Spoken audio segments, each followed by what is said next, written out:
কিন্তু টাকার অভাবে কাজ হয় না, এইটা কোনো রকমে মেনে নেওয়া যাবে না। একটা কাজ হবে, আপনাদের দেখা দেখি তারা অনেক কাজ শুরু করবে, তা করুক, তাই বলে আমরা তো কাজ বন্ধ করে দেবো না।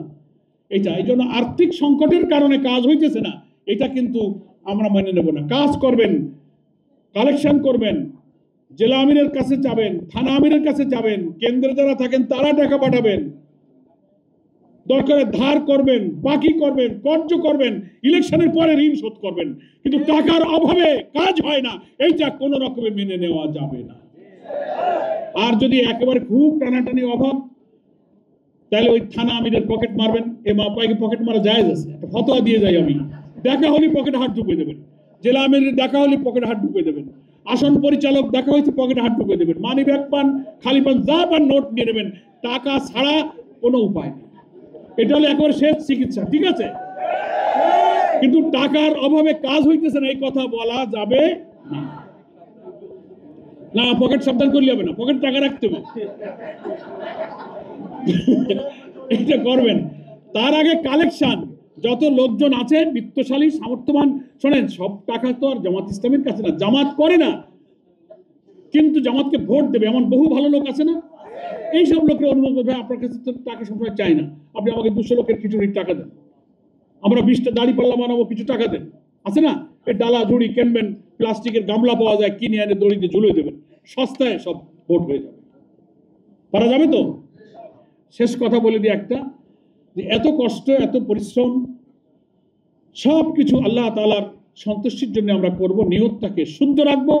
সারাদিন কাজ করে আল্লাহ তাআলা আপনাকে আমাকে যতটুকু মেধা দিয়েছেন, যোগ্যতা দিয়েছেন, এনার্জি, স্ট্যামিনা, সুস্থতা, তৌফিক, দক্ষতা, প্রজ্ঞা যা আছে 100% আমার নির্বাচনী এলাকায় কাজে লাগাই দিতে হবে, কোনো কমতি করা যাবে না। শুধু চাকরি বাকরি, ব্যবসা, ক্ষেত খামার, জীবন জীবিকার প্রয়োজন ছাড়া বাকি সময়টুকু আমরা এই 4টা মাস শুধু আমাদের প্রার্থীদেরকে বিজয়ী করার কাজে আমরা সময় দেব। এটাই এখন ইবাদত, এটাই হচ্ছে আমাদের ইসলামী আন্দোলনের বড় জিহাদ। রাতে ঘুমাবে যাওয়ার আগে অথবা 5 ওয়াক্ত নামাজে যখন আল্লাহর কাছে হাত তুলবেন, তখন আল্লাহকে খুবই নিকটে অনুভব করে আল্লাহর কাছে চোখের 2 ফোঁটা পানি ফেলে 5টা মিনিট একটু কাতর কণ্ঠে বলার চেষ্টা করতে হবে, আল্লাহ তুমি আমাকে যে তৌফিক দিয়েছো, আমি তো সারাদিন পরিশ্রম করেছি, আমার তৌফিক অনুযায়ী আমি ছুটেছি, এখন তুমি আমার এই কাজের মধ্যে বরকত দান করো। 3টা কাজ মনে থাকলো তো? প্রথম হচ্ছে নিয়ত শুদ্ধ করা, দুনিয়ার কিছু চাওয়া পাওয়ার জন্য আমাদের এই নির্বাচন নয়। আল্লাহ, আমরা তোমার দ্বীন আর এই কোরআনকে পার্লামেন্টে নিতে চাই, আর কিচ্ছু আমরা চাই না। কোন নেতা, কোন ব্যক্তির কোন পদ, বৃত্ত, বৈভব, ক্ষমতার কোন মোহ আমাদের স্পর্শ করবে না। আমরা তোমার দ্বীনকে বিজয়ী করতে চাই, আর এর বিনিময়ে তোমার কাছে আমরা প্রিয় হতে চাই, সন্তুষ্ট করতে চাই।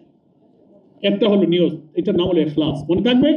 আর দ্বিতীয় বলেছে কি, যোগ্যতা সামর্থ্যের 100% মাঠে কাজে লাগাতে হবে, কার্পণ্য করা যাবে না, গাফেলতি, অলসতা, অহেতুক ওজর, ফাঁকি দেওয়া, কোনো যুক্তি দেওয়া যাবে না। যেটুক তৌফিক আল্লাহ দিয়েছে 100% কাজে লাগাতে হবে। সবাই রাজি আছেন?